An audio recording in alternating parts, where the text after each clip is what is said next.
قرآن حکیم، سیرت النبی صلی اللہ علیہ وآلہ وسلم، احادیث مبارکہ، فقہی مسائل کا بیان اور بہت کچھ انشاءاللہ تعالی جید علماء کرام کے ساتھ۔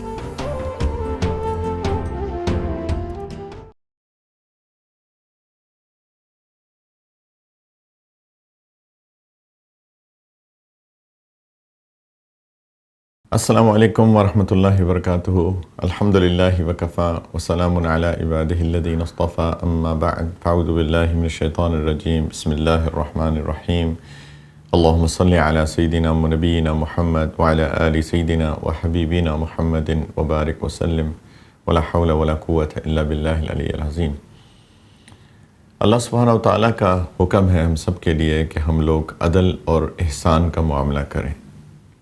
اللہ تعالیٰ نے فرمایا کہ ان اللہ یأمر بالعدل والاحسان وایتاء ذی القربى وینہی عن الفحشاء والمنکر والبغی یعظکم لعلکم تذکرون، کہ اللہ تعالیٰ تمہیں حکم دیتے ہیں عدل کا، احسان کا اور قریبی رشتہ داروں کو عطا کرنے کا، ان کے حقوق دینے کا، اور اللہ تعالیٰ تمہیں منع فرماتے ہیں فحشاء کا، منکر کا، بری باتوں کا اور ظلم کا، اور اللہ تعالیٰ تمہیں نصیحت کرتے ہیں تاکہ تمہیں سمجھ میں آئے۔ تو عدل اور احسان یہ دین اسلام کی اہم باتوں میں سے ہے۔ عدل کہتے ہیں کہ کسی کو اس کے حقوق دینا، ہر انسان کا حق ہے، ساری انسانیت کا حق ہے، وہ مسلمان ہو یا غیر مسلم ہو، بلکہ نہ صرف انسانیت کا حق ہے بلکہ انسانوں کے علاوہ جانوروں کا حق ہے، درختوں کا حق ہے، جتنی بھی اللہ تعالیٰ کی مخلوق ہے سب کے حقوق ہیں۔ اگر کسی کو اس کا حق دیا جائے جیسے کہ اس کو دینا چاہیے تو اس کو کہتے ہیں عدل، اور اگر کوئی حقوق سے بڑھ کر ادا کرے تو اس کو کہتے ہیں احسان۔ تو اصل میں تو احسان ہے، لیکن کچھ جگہوں پہ عدل بھی چاہیے۔ ظاہری بات ہے، اگر ایک چور ہے اور چوری کرتا ہے تو اس کو اس کی سزا ملنی چاہیے، یہ عدل ہوگا۔ احسان یہ ہوگا کہ اس کو معاف کر دیا جائے۔ کبھی کبھی معاف انسان کر دیتا ہے اگر انسان کی ذاتی بات ہو، لیکن کبھی کچھ چیزیں ایسی ہوتی ہیں کہ معاشرے کا وہ کینسر ہوتی ہیں، اور معاشرے سے اس برائی کی جڑ کو نکالنا ضروری ہوتا ہے، اور اس کے لیے ضروری ہے کہ انصاف کیا جائے، اور اگر کسی کا حق نہ دیں تو یہ ظلم ہے۔ سب سے زیادہ احسان جس سے کیا جانا چاہیے وہ ہے والدین۔ ہمارے معاشرے کے اندر بدقسمتی سے آج کل پیرنٹس کی، والدین کی حقوق کا بالکل خیال نہیں کیا جاتا۔ ہم اس کے بارے میں باتیں بہت کرتے ہیں، لیکن کیا ہم اپنے والدین کے حقوق ادا کر رہے ہیں کہ نہیں کر رہے ہیں؟ شاید نہیں کر رہے ہیں۔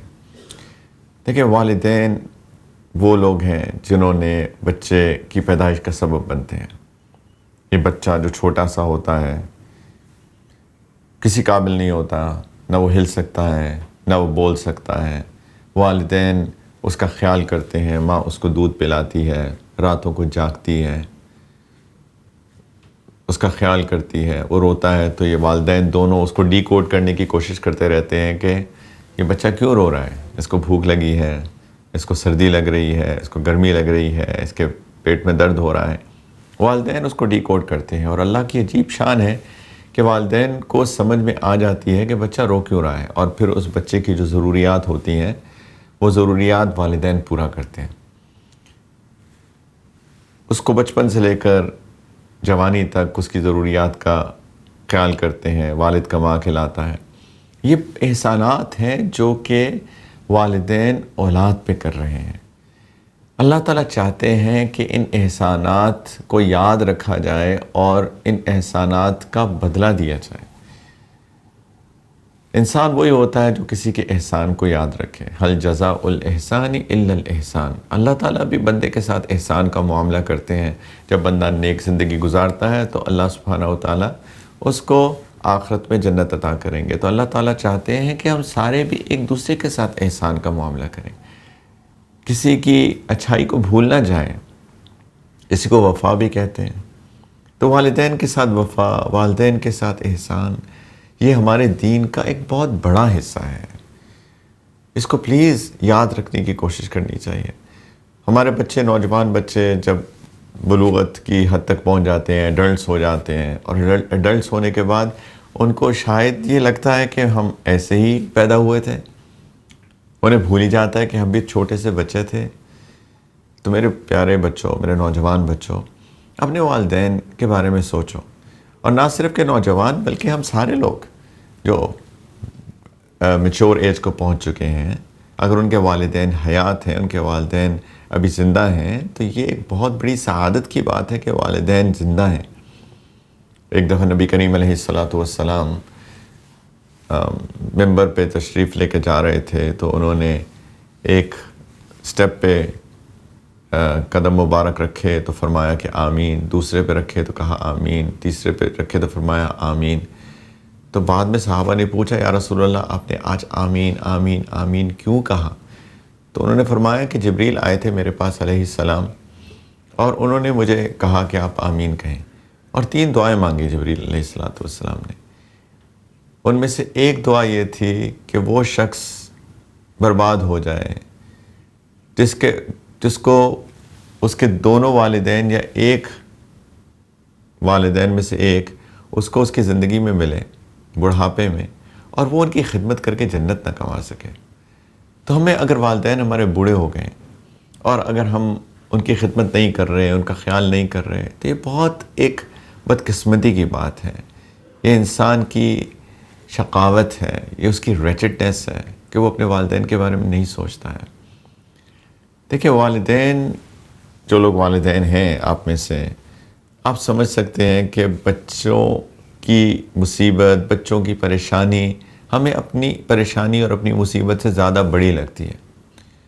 بالکل اسی طریقے سے اگر ہمارے والدین حیات ہیں تو وہ بھی ہمارے بارے میں ابھی تک سوچتے ہیں۔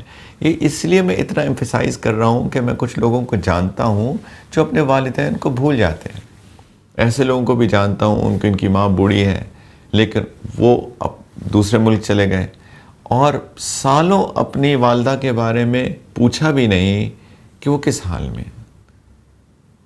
اگر انسان اس حد تک گر جائے تو یہ تو انسانیت ہی نہیں ہے، تو انسان کہلانے کے لائق نہیں ہے۔ اسلام تو ہمیں ایک اچھا انسان بنانے آیا ہے، اور اس میں شروعات ہوتی ہے والدین سے۔ ایک اور بات یہ بھی ہے کہ اللہ تعالیٰ نے عورت کو عزت دی ہے۔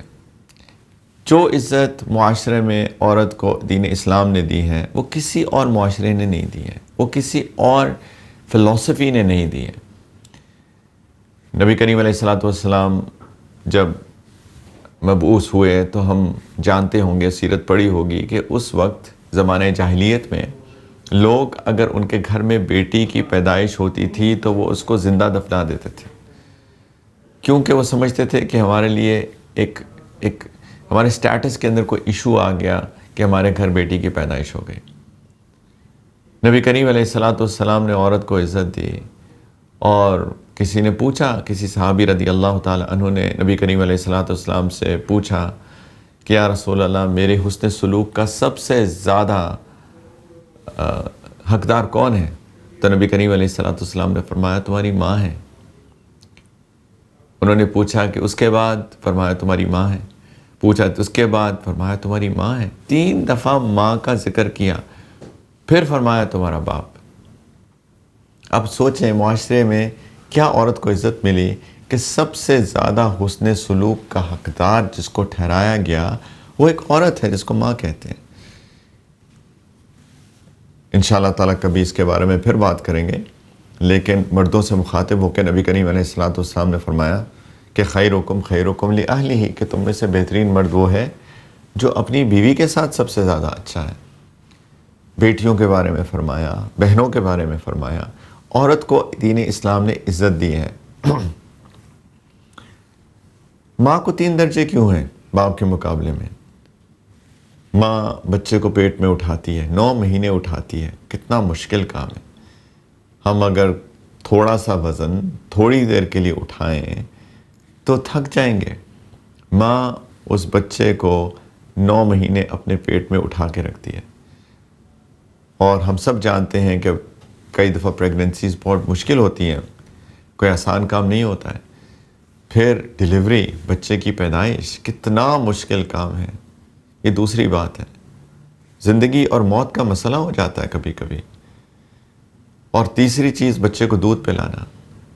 بچے کو بھوک لگتی ہے، وہ کچھ اور تو کھا نہیں سکتا، وہ ماں کا دودھ پیتا ہے، اور اس کو کبھی بھی بھوک لگ سکتی ہے. وہ رات کو 2 بجے لگ جائے گی، رات کو 3 بجے لگ جائے گی، اور جیسے ہی بچہ روئے گا اور اس کو احساس ہوگا کہ میرے بچے کو بھوک لگی ہے، وہ اس کو اپنے سینے سے لگائے گی، دودھ پلائے گی. یہ 3 چیزیں جو صرف ماں کر سکتی ہے، جو باپ نہیں کر سکتا، اور یہ بہت بڑی چیزیں ہیں. اللہ تعالیٰ نے اسی لیے ماں کا درجہ اتنا اونچا رکھا ہے. اور جیسے میں نے پہلے بھی عرض کیا کہ رات کو سو نہیں سکتی، کوئی بھی ضرورت پڑے گی، روئے گا، بچے کو بخار ہوگا، سردی لگے گی، گرمی لگے گی، ماں اس کا خیال کرے گی. باپ اکثر ایسا ہوتا ہے کہ وہ سوتا رہتا ہے، اس کو صبح کام پہ جانا ہوتا ہے تو وہ کسی طریقے سے سو جاتا ہے، ماں نہیں سوتی ہے. تو یہ ساری چیزیں ہم کو یاد رکھنی چاہیے اپنی ماں کے بارے میں، اپنے والد صاحب کے بارے میں، جنہوں نے شفقت دکھائی، انہوں نے شفقت کا اظہار کیا، محبت دکھائی، ہماری تربیت کی، ہمیں دین سکھایا، ہمیں اخلاقیات سکھائے. اللہ تعالیٰ نے فرمایا کہ اللہ تعالیٰ کا شکر ادا کرو، انشکر لی ولی والدیک، اور اس کے بعد اپنے والدین کا شکر ادا کرو، ان کو تھینک یو کہو، ان کے احسانات کو یاد رکھو کہ انہوں نے تمہارے ساتھ کیا کیا کیا. یعنی اللہ تعالیٰ نے فرمایا کہ پہلے میری نعمتوں کے بارے میں سوچو کہ میری نعمتیں تمہارے لیے کتنی زیادہ ہیں، اور اس کے بعد دوسرے نمبر پہ جن لوگوں کی نعمتوں یا ان کے احسانات کو یاد رکھو، وہ تمہارے والدین ہیں. ایک دفعہ نبی کریم علیہ السلام صحابہ کے ساتھ تشریف فرما تھے، اور فرمایا ٹیک لگا کے ایک آرام سے بات کر رہے تھے کہ الکبائر، کہ کبیرہ گناہ یہ ہیں، یعنی ایک لسٹ بتانی شروع کی. تو فرمایا کہ الاشراک باللہ، اللہ کے ساتھ کسی کو شریک ٹھہرانا سب سے بڑا کبیرہ گناہ ہے. پھر فرمایا وعقوق الوالدین، والدین کے ساتھ بدسلوکی کرنا دوسرے نمبر پہ کبیرہ گناہ ہے. پھر ایک دم سے آگے ہو کے بیٹھ گئے، اور ایک دم سے جس طرح کسی چیز کو بہت ہی امپورٹنس کے ساتھ بتایا جاتا ہے، اس طرح بتایا کہ وشہادت الزور، اور ایک روایت کے اندر وقول الزور وقول الزور وقول الزور وقول الزور، فرماتے ہی چلے گئے کہ جھوٹ بولنا کبیرہ گناہ ہے، جھوٹ بولنا کبیرہ گناہ ہے، جھوٹ بولنا کبیرہ گناہ ہے. صحابہ رضی اللہ تعالی عنہم کہتے ہیں کہ جب ہم نے نبی کریم علیہ السلام کے چہرے پہ تکلیف کے آثار دیکھے کہ اس بات کو بتاتے ہوئے ان کو کتنی تکلیف ہو رہی ہے کہ مسلمان کیسے جھوٹ بول سکتا ہے، تو کہتے ہیں کہ ہم ان کی تکلیف کو سمجھتے ہوئے ہم نے چاہا کہ یا رسول اللہ صلی اللہ علیہ وسلم، بس ہمیں سمجھ میں آ گئی یا رسول اللہ، آپ پلیز اس تکلیف میں نہ جائیے، کیونکہ ان کے چہرے پہ تکلیف کے آثار تھے.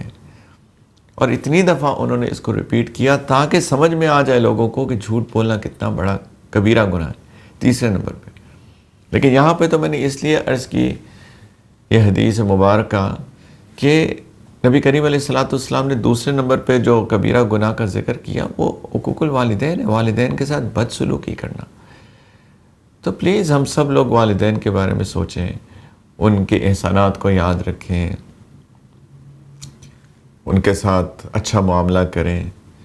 انشاءاللہ تعالیٰ اس کے بارے میں تفصیل سے اور بھی بات کریں گے کہ ان کے احسانات، ان کے ساتھ حسن سلوک میں ہم کیا کیا ان کے ساتھ کر سکتے ہیں. انشاءاللہ تعالیٰ آئندہ آنے والے کسی ایپیسوڈ کے اندر اس کی بھی بات کریں گے تفصیل کے ساتھ کہ ان کے ساتھ ہم کیا کیا وہ معاملات کریں جس سے ان کا دل ٹھنڈا ہو جائے، جس سے ان کا دل خوش ہو جائے.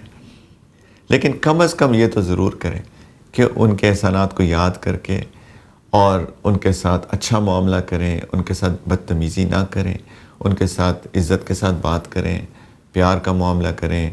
انشاءاللہ تعالیٰ اگر انسان اپنے والدین کے ساتھ اچھا ہوگا تو اللہ تعالیٰ اس کو دنیا میں بھی برکتیں عطا فرمائیں گے اور آخرت میں بھی کامیابی ہے.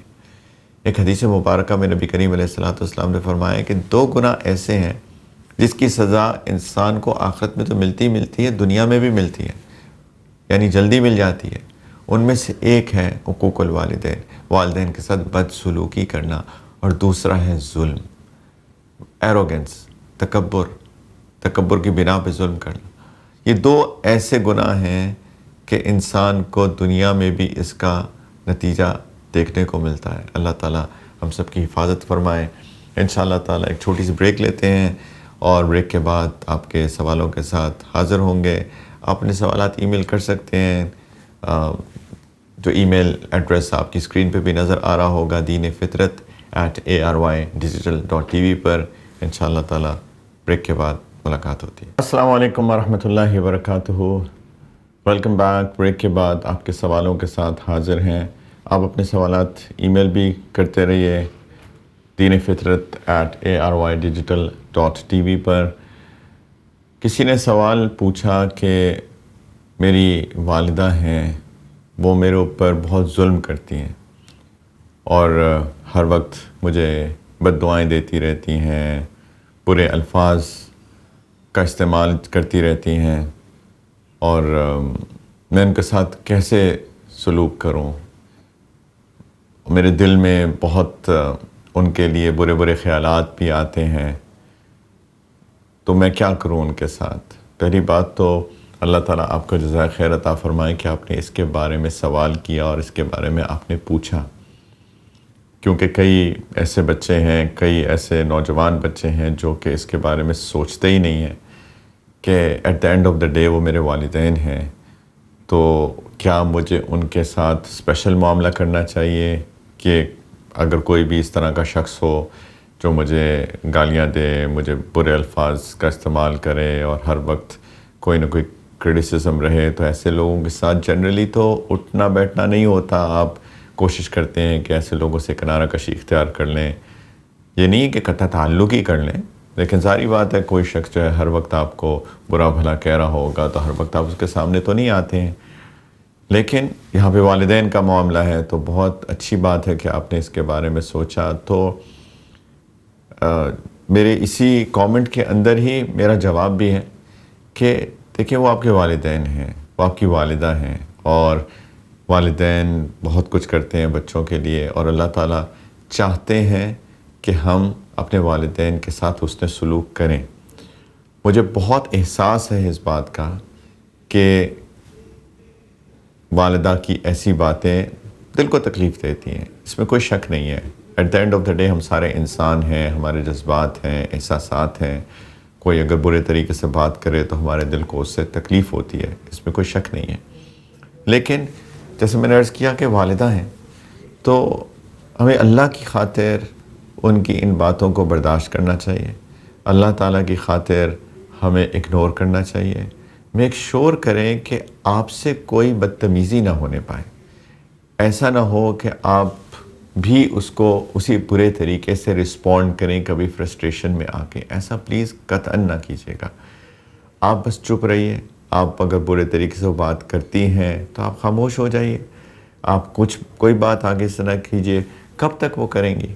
تھوڑی دیر کے لیے، پھر ظاہری بات ہے ہر بندہ انسان ہوتا ہے، ہر وقت تو اس طرح کی باتیں نہیں کرتا، وہ ایک مومنٹ ہوتا ہے جس میں ہمیں برداشت کرنا پڑے گا۔ اور یاد رکھیں کہ صبر پہ اللہ سبحانہ و تعالیٰ کی معیت کا وعدہ ہے، ان اللہ مع الصابرین، اللہ تعالیٰ اس بندے کے ساتھ ہوتے ہیں جو صبر کرتا ہے، اور اس سے بڑا صبر کا مقام اور کیا ہوگا کہ ہم اپنے والدین کے ساتھ حسن سلوک کی نیت سے ہم ان کو کچھ بھی نہ کہیں، خاموش رہیں، سر جھکا لیں۔ کبھی کوئی ایسی بات ہو جس کی کلیریفیکیشن دینی ہو تو آپ بہت پیار سے، محبت سے اس کو کلیریفائی کر سکتے ہیں، ایسا نہیں ہے کہ کچھ بھی نہیں بولنا، آپ اس کو کلیریفائی کر سکتے ہیں کہ جی والدہ، میری امی، پیاری امی، ایسی بات نہیں ہے، اصل میں یہ معاملہ ہے، تو بات کر سکتے ہیں۔ کچھ لوگ یہ بھی کہتے ہیں کہ اگر ہم اس کو کلیریفیکیشن دیں گے تو وہ اور ناراض ہو کے اور برے طریقے سے بات کرتے ہیں۔ ایک تو میرا والدین سے بھی پلیز بڑی مؤدبانہ گزارش ہے کہ پلیز اپنے بچوں کی بھی تو عزت کیجیے، وہ بھی انسان ہیں، ٹھیک ہے ہماری اولاد ہے، ہمارے جگر کا ٹکڑا ہے، لیکن اس کا یہ مطلب تو قطعاً نہیں ہے کہ ہم ان کی رسپیکٹ نہ کریں۔ نبی کریم علیہ السلام کس طرح سے بچوں کے ساتھ پیش آتے تھے، پیار سے، محبت سے، کیئر سے، اور اگر ہم اپنی اولاد کی کیئر نہیں کریں، ان کے ساتھ محبت نہ کریں، تو ہم تو اپنے نبی صلی اللہ علیہ وسلم کی سنت کی اتباع نہیں کر رہے ہیں۔ پلیز سب کی عزت لازم ہے، ہر انسان کی عزت ہے، ہر انسان کی عزت ہے۔ وَلَقَدْ كَرَّمْنَا بَنِي آدم، اللہ تعالیٰ فرماتے ہیں کہ میں نے آدم کی اولاد کو اکرام دیا ہے، سب کی عزت ہے، اولاد کی بھی عزت ہے۔ تو پلیز اپنے بچوں کا خیال کریں، پلیز ایسے نہ کریں، اور میرے بچوں سے ریکویسٹ ہے بس معاملے کو ہینڈل کریں بہت وائزلی، حکمت کے ساتھ، لیکن کوئی بدتمیزی نہ ہونے پائے۔ کوئی بات کسی طریقے سے جواب دینا ہو تو ٹھیک ہے، لیکن کوئی برے الفاظ نہ نکلیں زبان سے۔ کسی اور نے یہ بھی سوال کیا ہے کہ جی میری والدہ یا میرے والدین مجھے فورس کر رہے ہیں کہیں شادی کرنے پر، اور میں نے یہ سنا ہے کہ والدین کی نافرمانی نہیں کر سکتے، تو میں کیا کروں؟ لیکن مجھے وہ رشتہ بالکل پسند نہیں ہے، لیکن میرے والدین اصرار کر رہے ہیں اس بات کے اوپر کہ آپ نے یہیں شادی کرنی ہے، اور اگر نہیں کریں گے تو ہم ناراض ہو جائیں گے یا ہم قطع تعلق ہی کر لیں گے اور تم ہماری اولاد نہیں ہو، اور اس طرح کے کامنٹس دے رہے ہیں۔ دیکھیں، شادی بہت اہم معاملہ ہے، ساری زندگی کی بات ہے۔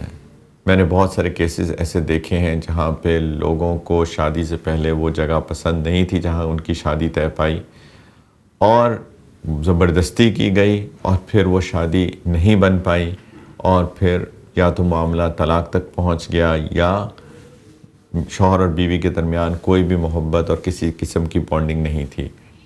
شادی بہت سوچ سمجھ کے کرنی چاہیے۔ اگر آپ کو یہ جگہ پسند نہیں ہے، وہ رشتہ پسند نہیں ہے جو آپ کے والدین ریکمینڈ کر رہے ہیں، تو بہت پیار، بہت احترام، بہت محبت کے ساتھ آپ انہیں سمجھائیے کہ دیکھیں میرا دل یہاں پر نہیں ہے، یہاں پہ کمپیٹیبلٹی مجھ کو نہیں لگ رہی ہے، میں چاہتا ہوں یا میں چاہتی ہوں کہ ایسی لڑکی ہو، اور یہ جو آپ ریکمینڈ کر رہے ہیں یہ مجھے مناسب نہیں لگ رہا۔ بہت پیار سے سمجھاتے رہیں، اور سمجھاتے رہیں، پیار سے سمجھاتے رہیں۔ اگین، بدتمیزی نہ ہو، بدسلوکی نہ ہو۔ نافرمانی یہ نافرمانی نہیں ہوتی، نافرمانی یہ ہوتی ہے کہ اگر وہ آپ کو صحیح بات کہہ رہے ہیں اور آپ جانتے بوجھتے نہیں مان رہے، یہ ہوتی ہے نافرمانی۔ اب یہاں پہ اگر آپ سمجھتے ہیں آپ کی شادی ہے کہ وہ لوگ ایسی جگہ پر رشتہ طے کر رہے ہیں جہاں پہ آپ سمجھتے ہیں ٹھیک نہیں ہے، تو دیکھیں دو چیزیں ہوتی ہیں، ایک ہوتی ہے نافرمانی، ایک ہوتی ہے بدسلوکی۔ مثال کے طور پہ میں ایک تجارت کرنا چاہتا ہوں، بزنس کرنا چاہتا ہوں، اور میرے والد صاحب مجھے ایسا مشورہ دے رہے ہیں جو ان کو پتہ نہیں ہے کہ اس وقت مارکیٹ میں، کیونکہ وہ ان کی عمر زیادہ ہو گئی ہے، وہ مارکیٹ ٹرینڈز کو نہیں سمجھتے۔ مثال کے طور پہ مجھے مشورہ دیتے ہیں کہ یہاں بزنس کر لو، اور مجھے پتہ ہے کہ یہ بزنس آج کل یہ مارکیٹ ٹرینڈ نہیں ہے، تو ظاہری بات ہے میں وہ بزنس نہیں کروں گا، کیونکہ مجھے پتہ ہے کہ وہ کامیاب نہیں ہوگا۔ تو میں والد صاحب کو سمجھاؤں گا، دیکھیں والد صاحب، بہت پیار، بہت محبت سے، کہ دیکھیں والد صاحب، یہ آج کل کا ٹرینڈ نہیں ہے، ٹرینڈ یہ ہے، تو مجھے لگ رہا ہے کہ اس جگہ کام کرنا چاہیے۔ تو یہ اس کو نافرمانی نہیں کہتے، ہم پیار سے بات کریں گے، ان کو سمجھائیں گے، ہو سکتا ہے کبھی وہ غلط ہو سکتے ہیں، بالکل وہی معاملہ ادھر بھی کرنا ہے۔ اگر آپ سمجھ رہے ہیں کہ یہاں کمپیٹیبلٹی آپ کی نہیں ہے اس شادی میں، بہت پیار محبت سے ان کو سمجھائیں، بدسلوکی نہیں کریں گے، ہم سمجھاتے رہیں گے پیار سے، اور انشاءاللہ اللہ تعالیٰ سے دعا بھی کیجئے کہ والدین کا دل کھل جائے۔ اور پھر میری والدین سے بھی دوبارہ ریکویسٹ ہے کہ پلیز شادیوں کو اپنے بچوں پہ انفورس مت کیجیے، آپ فیسیلیٹیٹ کیجئے، اگر وہ چاہتے ہیں کہ آپ فیسیلیٹیٹ کریں تو آپ فیسیلیٹیٹ کیجئے، ریکمینڈ کیجئے، لیکن اس کے بعد انفورس مت کیجئے پلیز اپنے بچوں کے اوپر شادیاں۔ دیکھیں معاشرے میں بہت سارے مسائل پیدا ہوتے ہیں جہاں پہ شادیاں انفورس میرجز ہوتی ہیں، تو انشاءاللہ تعالیٰ بچے بھی اچھے طریقے سے پیار محبت سے معاملے کو ہینڈل کریں، سچویشنز کو ہینڈل کریں، کوئی بھی ایسے الفاظ کا استعمال نہ ہو جہاں پہ والدین کا دل دکھے۔ الفاظ کے چناؤ کی بات کر رہا ہوں، لیکن محبت سے سمجھاتے رہیں، دعا کرتے رہیں اللہ تعالیٰ سے، اور والدین بھی پلیز اپنے بچوں کی کنسرنز کو سمجھیں۔ انشاءاللہ ہم سارے لوگ ایک دوسرے کو سمجھیں گے تو انشاءاللہ تعالیٰ گھر کا ماحول بھی اچھا ہوگا، پیار محبت کی فضا ہوگی، اور سب خوشی خوشی رہیں گے۔ اللہ تعالیٰ سب کے گھروں کو خوشیاں عطا کریں، سب ریلیشن شپس میں اللہ کرے کہ محبت ہو، پیار ہو۔ اللہ تعالیٰ آپ سب لوگوں کو خوش رکھے. انشاءاللہ تعالیٰ اگلے ہفتے اگلے ایپیسوڈ کے ساتھ حاضر ہوں گے. جیسے میں نے عرض کیا کہ آپ اپنے سوالات ای میل کر سکتے ہیں deenفطرت@arybdigital.tv پر. تب تک کے لیے اجازت دیجیے. وآخر دعوانا ان الحمد للہ رب العالمین. السلام علیکم ورحمۃ اللہ وبرکاتہ.